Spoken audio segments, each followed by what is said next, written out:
అమ్మ వాణి, ఏంటండి చెప్పండి. ఎందుకమ్మా అంత చిరాకు పడుతున్నావు? చిరాకు కాకపోతే ఇంకేంటండి, ఎన్నిసార్లు చెప్పారు నాకు ఫోన్ చేయొద్దని. అవునులే అమ్మా, నీకు అవసరం ఉన్న రోజులు, మేము సంపాదించిన రోజులు మాతో బాగానే ఉన్నావు.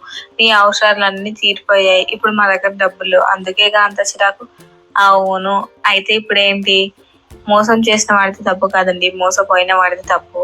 అయినా ఇప్పుడు మేము సంపాదిస్తున్నామనే కదా మీరు నాకు ఫోన్ చేస్తున్నారు. చూడండి, మీరు ఎంత దగ్గర కావాలనుకున్నా నేనైతే దగ్గర అవ్వను. వదిలేస్తారా?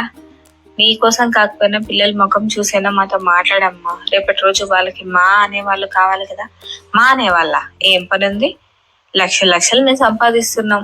మాకు వాళ్ళు తోడు, వాళ్ళకు మేము తోడు. అలా అనకమ్మా, ఏ క్షణంలో అయినా ఏమైనా అవ్వచ్చు. ఫోన్ పెట్టేసేయండి. చాలా అన్ని ఇలా చిరాకు మాటలే మాట్లాడతారు. అబ్బా, తల్లి వస్తుంది. కొద్దిసేపు పడుకుంటే గానీ హెడేక్ తగ్గేలా లేదు.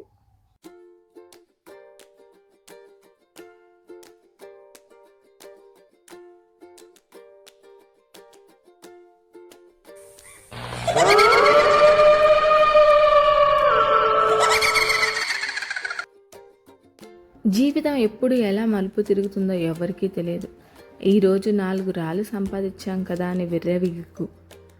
ఎవరి అవసరమైతే లేదు అనుకున్నావో రేపటి రోజు వారితోనే అవసరం పడుతుంది. అదే జీవితం.